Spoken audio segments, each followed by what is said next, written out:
귀담아서 들으셨으면 좋겠습니다. 사도행전 19장 1절 시작.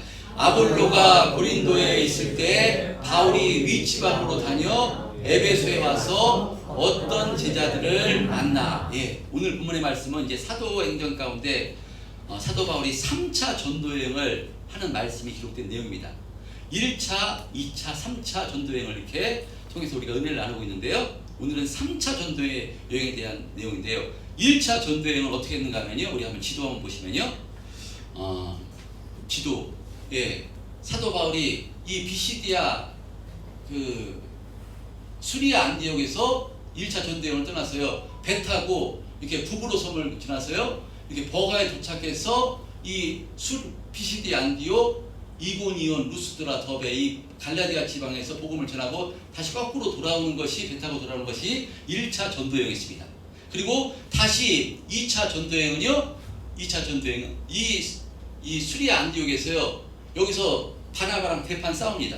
이 마가 요한을 데리고 가느냐 마느냐. 그래서 원래 배 타고 1차 여행은 여기로 떠났는데 이 바나바가 그 마가와 함께 이 북으로 떠났기 때문에요.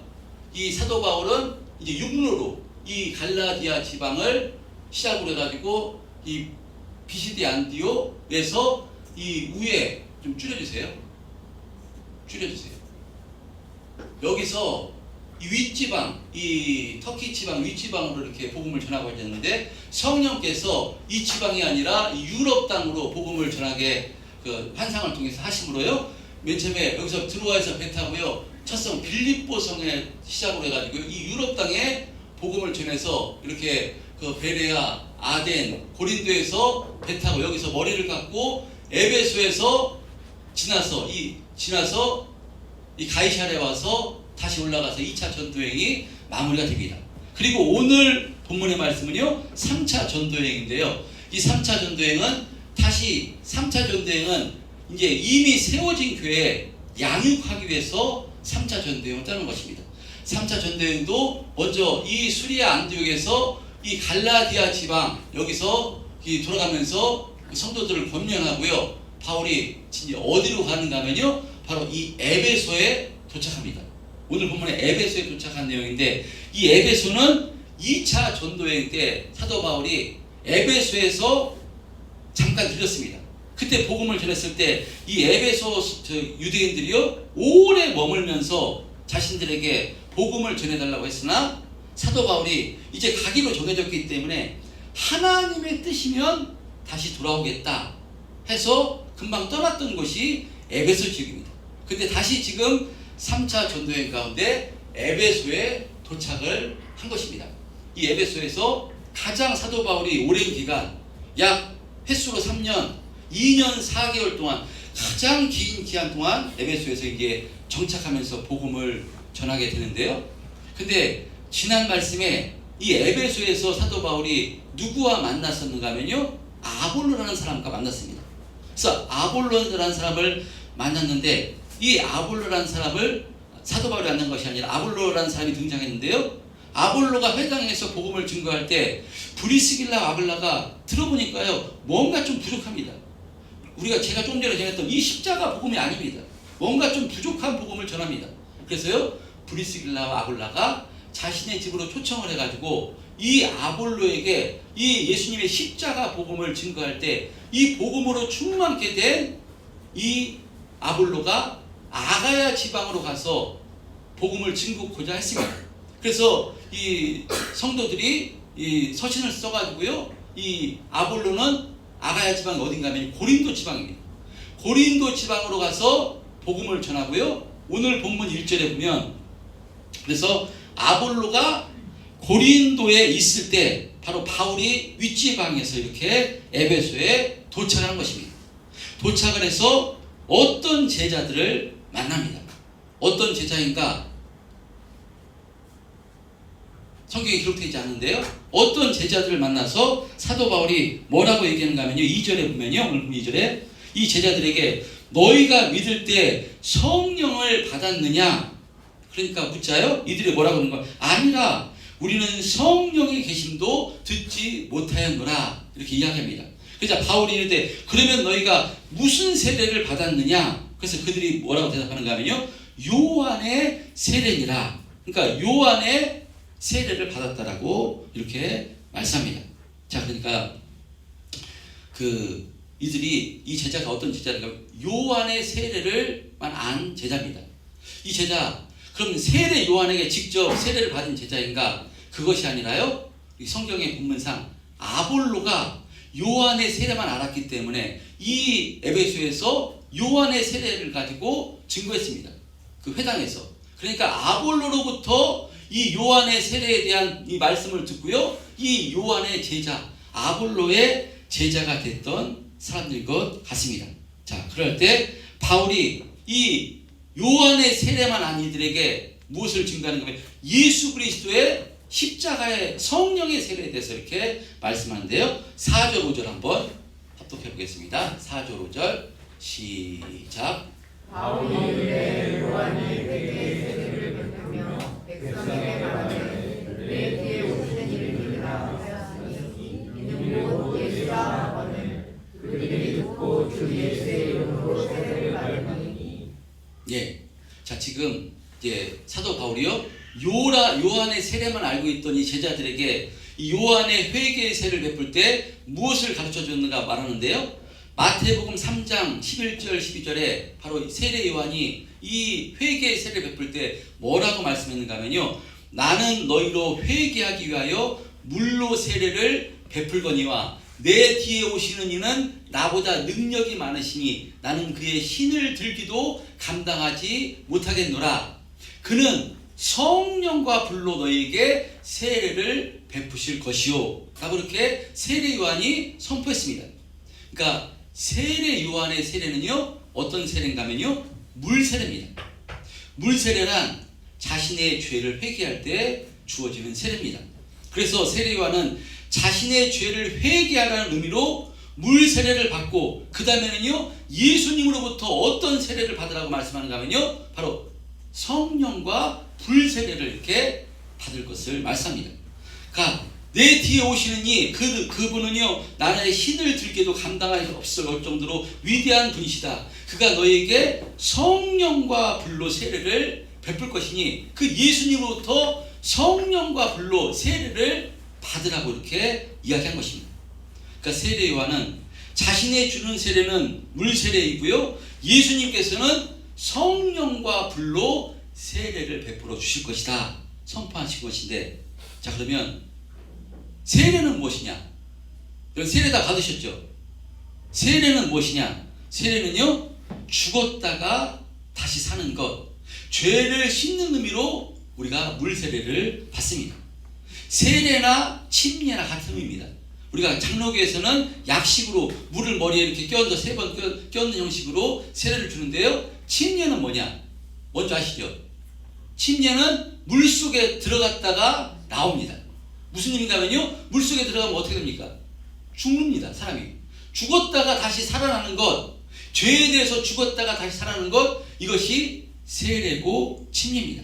자, 그러면 물세례와 요한의 물세례와 예수님이 주시는 성령 세례는 어떻게 다른 것인가?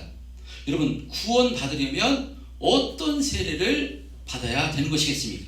그것은요, 성령 세례인 줄 믿습니다.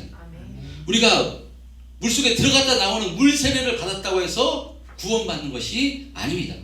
죄로 말미암아 죽을 수밖에 없는 영혼들이 구원받을 수 있는 것은요, 바로 우리를 위해서 제가 좀 전에 설명했던 그 대속의 피를 흘려주신 예수님을 나의 구주로 믿음으로, 그 나의 입술로 그래서 고백함으로 구원의 역사가 임하는 것입니다. 그래서 마음으로 믿어 의에 이르고 바로 입으로 시인하여 구원에 이른다, 이렇게 성경은 말씀하신 것인데, 그러면 우리가 어떻게 예수 그리스도를 나의 구주로 마음으로 믿어서 입으로 시인할 수가 있는 것인가? 어떻게 그렇게 시인할 수 있는 것인가? 여기에 대해서요, 고린도전서 12장 3절에서는요 이렇게 말씀합니다. 고린도전서 12장 3절에 보면요, 우리 한번 화면 보시고 한번 합독해 보겠습니다. 시작. 그러므로 내가 너희에게 알리노니 하나님의 영으로 말하는 자는 누구인지 예수를 저주할 자라 하지 아니하고 또 성령으로 아니하고는 누구든지 예수를 주시라 시인할 수 없느니라. 예수님을 나의 구주로 입으로 시인할 수 있는 것은요, 내 능력으로 되는 것이 아니라, 내 생각으로 되는 것이 아니라 성령으로 아니하고는 될 수가 없다는 것입니다. 그러니까 우리가 구원받으려면 성령을 받아야 됩니다. 성령 세례를 받아야 우리가 예수님을 나의 구주로 고백할 수가 있는 것입니다. 그러니까 성령 받는 것, 이것이 바로 성령 세례입니다. 요한의 물 세례는요, 예수님을 나의 구주로 바로 받아들이는 세례가 아니라 자신이 죄인임을 고백하는, 죄를 씻는 그런 세례입니다. 이것은 구원주 되시는 예수님을 영접하기 위해서 자신의 마음을 깨끗이 준비하는 과정이라고 볼 수 있습니다. 그러나 준비가 됐다고 구원받을 수 있는 것이 아닙니다. 구원주 되시는 예수님을 영접해야 구원이 이루어지는 것입니다. 그러니까 성령 세례를 받아야 구원받을 수가 있는 것입니다. 할렐루야. 자, 그래서 이 복음을, 이 진리를 요한의 세례만 알고 있던 자들에게 이들이 주 예수의 이름으로 이제 세례를 받게 됩니다. 자, 그럴 때 어떤 역사가 일어나는가 하면요, 6절 7절 똑해 보겠습니다. 화면 보시고요.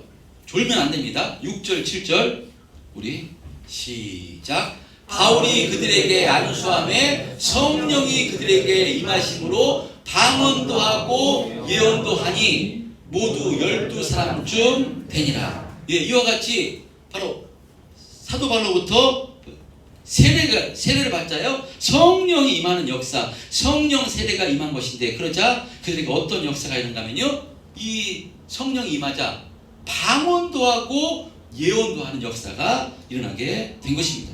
할렐루야. 아주 중요한 현장입니다. 여러분, 그런데 지금 이 장면을 우리가 오해하지 말아야 됩니다. 지금 이 성령 강림의 역사가, 성령 세례의 역사가 일어나자 오순절 마가의 다락방에서 성령이 임했을 때처럼 바로 이와 같이 방언의 역사가 터지고 예언을 하는 역사가 지금 일어났습니다. 자, 그런데 이 본문을 지금 어떤 그 교파에서는요, 이렇게 해석합니다. 이것 봐라, 성령이 임하면 이렇게 방언도 터지고 예언도 하게 되는 것이니까 성령 받으라 라고 말합니다. 심지어 성령 받지 않았기 때문에 예언도 하지 못하고 방언도 하지 못하는 것이다. 그러니까 너희들 성령 받지 못했으니까 성령 받으라 라고 이렇게 말합니다. 그래서 이런 이야기를 들은 사람은요, 교회를 다니는데도 불구하고 그러면 나는 성령 받지 못한 것인가? 나는 그건 구원 받지 못한 것인가? 이 구원에 대해서 이렇게 흔들리게 됩니다. 여러분, 그래서 우리가요, 이 성령론에 대해서 우리가 잘 이해해야 됩니다. 자, 지금 에베소에서 요한의 세례만 알았던 이들이 바울이 전한 복음을 듣고 예수의 이름으로 세례를 받고 바로 안수를 받자 성령이 그들 가운데 임할 때 어떤 일이 벌어지는가 하면요, 방언도 하고 예언도 하는 역사가 일어난 것입니다. 자, 그러면 방언과 예언은 성령이 임하면 모두에게 반드시 일어나는 것인가? 그렇지 않습니다. 방언과 이 예언은요, 고린도전서에 보면요, 은사라고 분명히 말씀합니다. 은사는 아주 귀하고 좋은 것입니다. 그런데 이 은사는 왜 주어진다고 이렇게 말씀하는가 하면요, 고린도전서 12장 7절에 보면요, 이렇게 말씀합니다. 각 사람에게 성령을 나타내심은 유익하게 하려 하심이라 라고 말씀합니다. 그러니까 성령께서 각 사람에게 은사를 허락해 주시는데 8절에서부터 10절 이하에 보면요, 어떤 사람에게는 지혜의 말씀을, 어떤 사람에게는 바로 지식의 말씀을, 또 계속 보면 병 고치는 은사를, 능력 행함을, 예언함을, 영을 분별함을, 각종 방언함, 말함을, 통변함을, 이런 은사를 이렇게 은사로 주신다는 것입니다. 성령이 임하면 이런 은사를 주시는데 11절에 보면요, 이 은사를 주시는데 한 성령이 행하사 그의 뜻대로 각 사람에게 나누어 주시는 것이라고 이렇게 말씀합니다. 그리고 12절에 보면요, 어떤 말씀이 등장하면요, 그리스도의 몸으로 성도인 우리를 부르셨다라고 말씀합니다. 이와 같이 하나님께서는요, 우리 각 성도를 그리스도의 몸으로 부르셔서요, 성령이 임한 사람에게 무엇을 주시는가 하면 각 사람에게 은사를 주십니다. 근데 은사를 주시는 이유가 무엇인가면요, 유익하기 위해서, 교회를 유익하게 하기 위해서 바로 이렇게 각 사람에게 맞게 은사를 주신다는 것입니다. 그러므로 어떤 사람이 방언, 예수를 믿는데도 방언을 하지 못한다고, 예언을 하지 못한다고, 그것을 통해서 야, 저 사람은 성령 받지 않은 사람이다 라고 말할 수가 없다는 것입니다. 성령의 은사는 자기를 위해서 주시는 것이 아니라 몸된 교회의 유익을 위해서 주시는 것인데, 그래서 지금 이 에베소 지역에 성령의 은사, 예언과 방언의 역사가 일어나는 것은요, 바로 공식적으로 이방 땅에 이 성령의 에베소에 임했다는 그 사인으로 허락해 주신 것이지, 그래서 이런 능력이 나타나는 것이지, 성령이 임하면 모든 사람이 예언을 하고 방언을 한다는 그런 내용은 아닌 것입니다. 여러분, 우리가 이런 내용을 정확하게 알고 있을 때 우리의 구원이 흔들리지 않게 되는 것인 줄 믿습니다. 할렐루야. 여러분, 혹시 내가 지금 예수를 믿는데도 불구하고 방언을 하지 못하고 예언하는 능력이 없다 할지라도, 여러분들이 예수님은 구세주시다, 예수님은 그리스도다, 하나님의 아들이신 예수님께서 십자가에서 우리의 모든 죄를 담당하시고 죽으시고 부활하심으로, 그 예수님의 십자가의 죽으심과 부활하심으로 우리가 제사함을 받고 우리가 하나님의 자녀가 된 것이다, 이것이 믿어진다면요, 여러분들은 성령 받은 사람이고요, 구원 받은 사람인 줄 확신하시기를 주님의 이름으로 축원드립니다. 이것이 마음으로 믿어 신하게 되면요, 예언을 하지 못하고 방언을 하지 못한다 할지라도 이 사람은 성령 받은 사람인 것입니다. 이건 절대로 흔들려서는 안 됩니다. 자, 그러면 이해가 되셨죠? 할렐루야. 그럼 질문하겠습니다. 그러면 이 성령 세례, 성령 받는 것은 몇 번 받는 것인가? 성령 세례는 계속해서 받는 것인가? 한 번 받는 것인가? 몇 번 받는 것입니까? 한 번 받는 것입니다. 성령 세례는 단 한 번 바로 받아줬어요. 임하면요, 성령을 통해서 예수님이 나의 죄를 담당하시고 십자가에서 죽으신 것이구나, 예수님께서 구세주시구나, 예수님을 믿으면 구원받는 것이구나, 그래서 이것이 믿어져서요, 그래서 구원에 이르게 되는 것. 그래서 성령 세례는요, 한 번 받는 것입니다. 그래서 구원받는 것은 참으로 쉽습니다. 한 번에 이루어지는 역사입니다.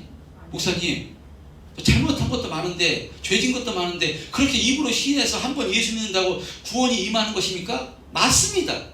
구원은 그래서 복음이라는 가장 복된 소식, 복음이라고 하는 것입니다. 근데 내 이론으로, 내 생각으로는 믿어질 수가 없습니다. 성령께서 믿어지게 입으로 시인하게 해주신 것인데요, 그래서 내 행위나 내 열심으로 하는 것이 아니라 선물입니다. 하나님께서 준비한 선물이 예수 그리스도입니다. 그 선물을 받기만 하면 내 것이 됩니다. 예수님이 선물이기 때문에 받기만 하면, 그래서 아들이 있는 자, 선물 받아서 아들이 나에게 있는 자는 생명이 있고 아들을 받지 않는 자는 생명이 없다라고 아까 전도지에 말씀하고 있는 것입니다. 이와 같이요, 구원받는 것은 단번에 이루어지는 역사입니다. 성령 받아서. 그런데 목사님 어디 기도원 같은 데나 또 어떤 목사님 설교를 들으면 성령 받으라고, 당신 예수 믿는데 왜 그렇게 사냐고, 그렇게 해서 구원 받겠냐고, 당신 천국 갈 수 있겠냐고, 성령 받으라고 이렇게 말씀하시는데 이건 무슨 말씀입니까? 라고 이렇게 오해할 수가 있습니다. 여러분, 이것은요, 성령 세례를 받으라는 의미가 아니라 성령 충만함을 받으라는 의미입니다. 성령 세례와 성령 충만은 다른 것입니다. 구원은 우리가 하나님의 자녀로 새롭게 태어난 것입니다. 근데 하나님의 자녀로 태어났다면 태어나는 것으로 끝나는 것인가? 그렇지 않습니다. 하나님의 자녀로 바로 자라나고 성장하는 성화의 과정도 구원입니다. 우리가 지율이가 태어난다고 끝나는 것이 아니라 지금 계속 자라나고 있습니다. 자라나는데 그러면 무엇이 필요한가? 내 힘과 능력으로 자라날 수 있는가? 아닙니다. 내가 힘을 써서 먹고 걷고 공부하고 다 필요하지만요, 그것도 부모의 도움이 있어야지 성장하듯이 우리가 하나님의 자녀로 거룩해져 가고 죄를 잊고 승리하는 삶을 살 수 있는 것도요, 성령이 임해서 성령께서 우리를 도와주셔야 우리가 거룩해져 가고 하나님의 자녀답게 세워져 갈 수가 있는 것입니다. 그래서 무엇이 필요한가 하면요, 성령 충만한 것이 필요한 것입니다. 할렐루야. 아멘. 신앙생활을 그래서 무엇을 하는가 하면요, 성령 충만함으로 해야 되는 것입니다. 우리에게 온 이 성령으로 충만할 때 바로 하나님께서 무엇을 허락해 주시는가 하면 우리에게 은사를 허락해 주십니다. 그래서 성령의 여러 가지 은사를 통해서 우리가 이 마귀의 역사를 이기고 주님을 기뻐하시는 삶을 살 수 있기 때문에요, 우리가 성령 충만해야 되는 이유가 바로 이것입니다. 그래서 조금 전에 말씀드린 고린도전서 12장에 보면 성령 충만할 때 각종 은사가 주어진다라고 말씀하는데, 이 은사가 주시는 이유가 무엇인가 하면요, 교회를 유익하기 위해서, 우리가 또 거룩해져 가기 위해서 이 은사를 허락해 주십니다. 근데 꼭 기억해야 되는 것은, 그래서 이 고린도에 보면 왜 이 성령의 은사가 나오는가 하면요, 나는 어떤 은사를 받았다, 나는 어떤 은사를 받았다, 내 받은 은사가 최고다 해서 분란이 일어났습니다. 그래서 어떤 사람이요, 예언의 은사, 병 고치는 은사, 이 은사를 받았다고 했어요. 그것을 자랑하라고 주신 것이 아닙니다. 당신이 이거 못 받았잖아, 자랑하라고 주시는 것은 아닙니다. 자랑해서는 안 됩니다. 은사를 그리고 받지 못했다고 낭망하고 실망할 필요가 없습니다. 왜냐하면요, 은사란 하나님께 사모하는 자에게 각 사람에게 맞게 주시는 것이기 때문에 그 주신 은사를 통해서 교회의 유익을 위해서 봉사하고 충성하면요, 이것이 가장 하나님께서 기뻐하시는 것이기 때문입니다. 그래서요, 어떤 사람은 이 성령 충만해서 남들이 싫어하는 이 교회 청소를 하면서도 감사하며 찬송하며 바로 합니다.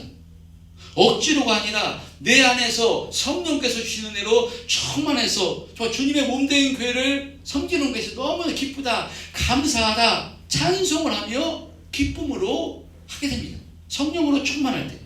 그런데 성령께 붙들린 것이 아니라 내가 중심되고 율법에 매여서 신앙생활을 하게 되면요, 자꾸 내가 기준으로 다른 사람을 판단하게 됩니다.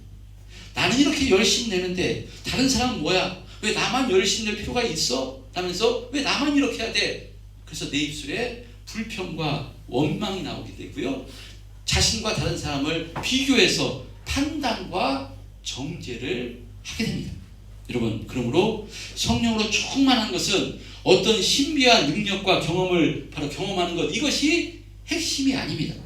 하나님께서 나에게 주신 직분을 감사와 기쁨으로 온유함으로 잘 감당하는 것, 이것이 성령 충만의 핵심입니다. 그러므로 성령 충만함으로 하나님께서 주시는 은사는요, 전부 다 귀한 것입니다. 나는 이런 은사를 받지 않고 나는 이런 은사를 받았다 자랑하고 뽐내고 주신 것이 아니라 이것은 유익하기 위해서, 내 신앙을 거룩하게 하기 위해서, 유익하기 위해서 주님의 몸된 교회를 잘 섬기기 유익하기 위해서 주신 것이니까요, 주신 은사를 통해서 겸손하게 낮아져서 기쁨과 감사함으로 신앙생활할 때 바로 이것이 성령 충만하게 주신 바로 은혜요. 이러할 때 힘있게 신앙생활하는 것이고요, 하나님께 영광을 올리는 삶인 줄 믿습니다. 아멘. 할렐루야. 아멘. 여러분, 오늘 본문에 에베소에서 성령의 역사가 일어났습니다. 요한의 세례만 알았던 이들이 바울이 전한 복음을 통해서 예수 그리스도 이름으로 세례를 받을 때 성령이 임함으로 방언도 하고 예언도 하는 역사가 일어났습니다. 여러분, 방언도 하고 예언도 하는 것 모두 다 성령의 역사입니다. 성령께서 하시는 것이고요, 은사도 성령께서 주시는 것입니다. 성도답게 세워져 가고 만들어져 가는 것도 성령께서 인도해 주셔야 가능한 것입니다. 성령으로 아니하고서는 우리가 하나님의 자녀답게 살아갈 수가 없는 것입니다. 그래서요, 우리는 항상 성령의 능력을 사모해야 되는 줄 믿습니다. 지금 이 자리에 나는 성령 받지 않은 것 같습니다. 예수님이 구세주이심이 나를 위해서 십자가에서 대속의 피를 흘려주심이 도무지 믿어지지 않습니다 라고 이렇게 생각되시는 분이 계시다면요, 기도하시길 바랍니다. 구하시기를 바랍니다. 저도 성령 세를 받기를 합니다. 은혜를 베풀어 주옵소서. 제게도 성령으로 안수하여 주옵소서. 그래서 내 입술로 주님을 고백하는 은혜 있게 주님 축복하여 주옵소서라고 간구하시기를 주님의 이름으로 축복합니다. 자, 그런데 이 자리에 앉아 계신 대부분의 성도님들은요, 성령 세례를 받으신 분들인 줄 믿습니다. 왜냐하면요, 성령으로 아니하고는 주님 앞으로 나올 자가 없다라고 성경은 말씀합니다. 성령으로 아니하고는 예수님을 나의 주라고 고백할 수 없다라고 말씀하셨기 때문에 이 자리에 앉아 계신 분들은 이미 성령 세례를 받으신 분들인 줄 믿습니다. 그러면 이제 무엇 해야 되겠습니까? 이제는 성령 충만함을 받기를 구하시기를 주님의 이름으로 축복합니다. 성령께 오셨으니까 성령 충만함을 받기 위해서 무엇 해야 되느냐? 여러 가지 방법이 있습니다. 하나님의 말씀 안으로 들어가서 말씀을 깊이 묵상하고 말씀을 먹을 때 성령 충만함을 받을 수가 있는 것이고요. 또 자신의 죄를 회개할 때 성령 충만함을 받을 수 있고요. 또 어떤 때 성령 충만함을 받을 수 있는가 하면요, 기도할 때 하나님께서는요, 기도하라고 이렇게 말씀하십니다. 성령 충만함을 받기를 원합니다. 그래서 이 세상 가운데, 이 흔들리는 세상 가운데 이 악한 영의 역사를 이기고 날마다 감사하며 기쁨으로 승리하는 삶을 살 수 있도록 주님 성령 충만하게 역사해 주옵소서. 간절히 기도할 때요, 하나님은 우리 아버지가 되시기 때문에 무엇을 주신다라고 성경은 말씀하는가 하면요, 누가복음 11장 13절에 보면요, 간절히 구하는 자에게 무엇을 주신다라고 말씀하는가 하면요, 한번 합독해 보겠습니다. 시작. 너희가 악할지라도 좋은 것을 자식에게 줄 줄 알거든 하물며 너희 하늘 아버지께서 구하는 자에게 성령을 주시지 않겠느냐 하시니라. 여러분, 자식이 아버지한테 구할 때요, 아버지가 뭘 줍니까? 자식이 가장 좋은 것을 주는 것이, 아무리 악한 아버지라도요, 자식에게 가장 좋은 것을 줍니다. 근데 하나님 아버지입니다. 우리를 위해서 예수님을 십자가에 피 흘리시기까지 우리를 사랑하신 하나님 아버지께서요, 우리가 하나님 아버지께 구할 때 가장 좋은 것을 주시는데요, 가장 좋은 것이 뭐냐? 바로 성령이라는 것입니다. 이 성령으로 충만할 때, 성령이 임한 자에게 성령으로 충만할 때요, 근심, 걱정, 염려를 이기게 됩니다. 평안을 허락해 주십니다. 여러분, 이 땅 살아가는데 얼마나 문제거리가 많습니까? 여러분, 물질의 문제, 환경의 문제, 건강의 문제, 여러 가지 우리를 아프게 하고 힘들게 하는 너무나 많습니다. 이제 수고와 슬픔뿐이 이 땅의 삶입니다. 이런 삶 가운데 어떻게 참된 평안을 누리며 날마다 기쁨과 감사함으로 승리하는 삶을 살 수가 있는가? 그것은요, 성령 임해서 성령으로 충만할 때, 하나님과 교제할 때, 하나님이 누구시며 이 천하 만물을 창조하신 하나님이 우리 아버지 되시고 하나님이 내 배경이 되시고 내가 이 땅에 살아갈 때도 하나님이 내 안에서 나를 주장해 주시고 내 인생의 끝은 영원한 천국이고 이것이 이미 정해져 있음을 성령을 통해서 깨닫게 되기 때문에요, 그럴 때 자신감이 생길 것입니다. 이 자신감, 성령으로 확신할 때, 하나님이 내 아버지, 내 배경이 되심을 확신하면요, 근심, 걱정, 염려를 이기게 될 것입니다. 문제가 있다 할지라도 문제에 좌절하고 낙망하지 않습니다. 하나님이 아버지 되시기 때문에 또 아버지께 구하면 아버지께서요, 피할 길을 허락해 주시고 은혜를 베풀어 주셔서 승리하는 삶을 살 수 있도록 인도해 주신다고 기록된 하나님의 말씀, 성경에 기록되어 있기 때문에 이 말씀이 믿어져서 또 힘을 내서 믿음의 길을 걸어갈 수가 있는 것이기 때문에요, 최고의 축복, 최고의 선물이 무엇인가 하면요, 바로 성령인 줄 믿습니다. 아멘. 성령으로 충만한 만함을 받는 것, 바로 최고의 복된 삶을 사는 비결인 줄 믿습니다. 아멘. 여러분, 명절 때 아마 멀리 떨어졌던 자녀를 만나고요, 부모님을 만날 것입니다. 그럼 자녀들이 힘들어하고 어려워할 때 부모들이 뭘 합니까? 걱정하지 마, 네 뒤에 내가 있잖아, 아버지가 내가 있잖아, 뭐 힘든 거 있니? 얘기해. 육신의 부모님들이, 한계가 있는 육신의 부모님들이 어떻게 해서든지 자녀 은혜를 주고요, 도와주려고 하고요, 자녀들에게 모든 것을 동원해서 축복해 주신 것이 부모입니다. 근데 육신에 보면 한계가 있습니다. 근데 하나님은 한계가 없으십니다. 천하 만물을 창조하시고 지금도 모든 것을 주장하시는 하나님이 우리의 아버지 되십니다. 이 아버지 되심이 확실히 믿어지는 것, 바로 성령 충만할 때 이것이 믿어져서 그럼에도 불구하고 감사와 기쁨으로 승리하는 삶을 살 수가 있는 것이니까요, 우리 참된 평안교회 성도님들 모두 성령으로 충만하시기를 주님의 이름으로 축복합니다. 아멘. 이 성령으로 충만함을 받기 위해서요. 그래서 사모하시고요. 주님의 은혜를 사모하시고요. 그냥 되는 것이 아닙니다. 구하는 자에게 가장 좋은 것 성령을 주시겠다라고 약속하신 것이니까요. 날마다 사모하심으로 주님의 은혜를 사모하시고 성령의 은사를 사모하시고 주님의 은혜를 사모하시고